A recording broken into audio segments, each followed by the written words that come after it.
Tahun 2020 bukanlah tahun yang mudah bagi setiap insan manusia. Banyak dari mereka kehilangan pekerjaan yang susah payah didapatkan, waktu yang tak mungkin diganti, rencana-rencana besar yang harus gagal, atau mungkin hanya menjadi sebuah angan belaka sekarang. Bahkan tak sedikit pula yang kehilangan orang yang dikasihi. Namun, bukan berarti kita sebagai manusia boleh menyerah dan menyalahkan keadaan. Kita harus bisa beradaptasi dan juga bertahan di tengah-tengah ketidakpastian.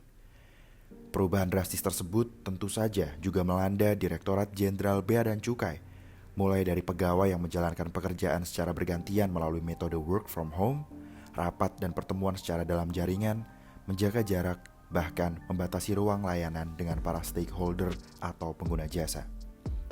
Tetapi di balik itu semua, tidak sedikit pula pencapaian yang berhasil diraih di tahun 2020, khususnya oleh kantor Bea Cukai Palembang.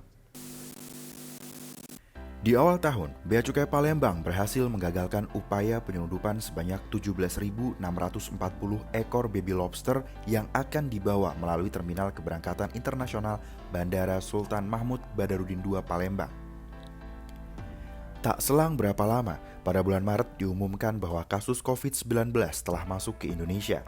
Hal ini tentu saja membuat Bea Cukai Palembang dengan sigap melakukan berbagai tindakan preventif dalam memberikan pelayanan dengan 3M, memakai masker, mencuci tangan, menjaga jarak.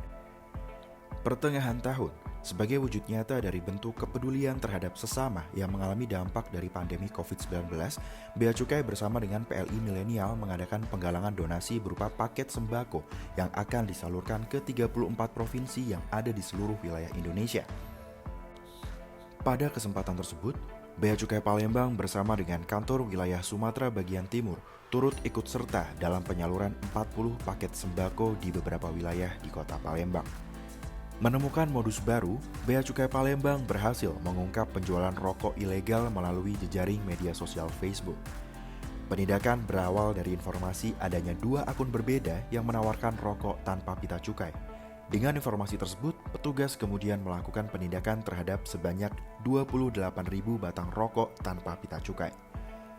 Sepanjang tahun 2020, Bea Cukai Palembang telah melakukan 500 penindakan di bidang kepabeanan dan cukai.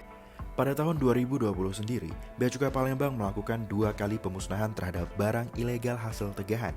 Pertama, pada bulan September bersama dengan kantor wilayah Sumatera bagian Timur sebanyak 5,7 juta batang rokok, 330 botol MMEA, beserta puluhan pakaian dan kosmetik dimusnahkan bersama-sama dengan nilai potensi kerugian sebesar 2,7 miliar.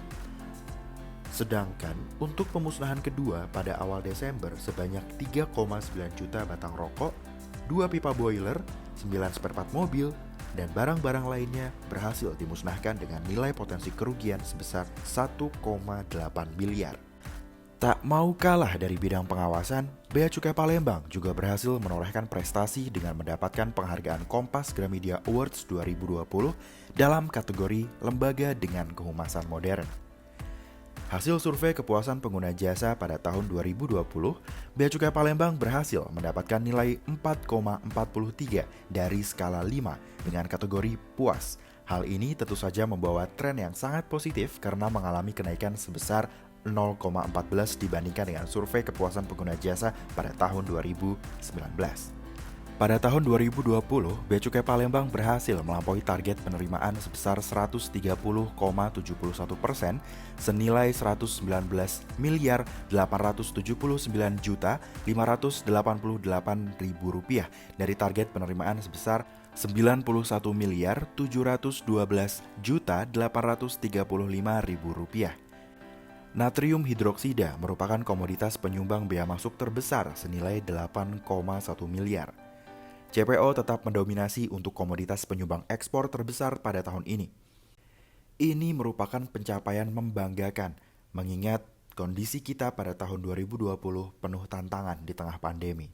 Semoga pada tahun berikutnya, Bea Cukai Palembang mampu memberikan kinerja terbaiknya. Kita semua tahu, apa yang kita rasakan adalah berat. Namun, tak perlu terlalu khawatir. Terkadang, cobaan menguatkan kita dari perihnya luka yang selalu menyuguhkan getir. Mari, kuatkan langkah, bersatu, membahu untuk Indonesia. Indonesia maju.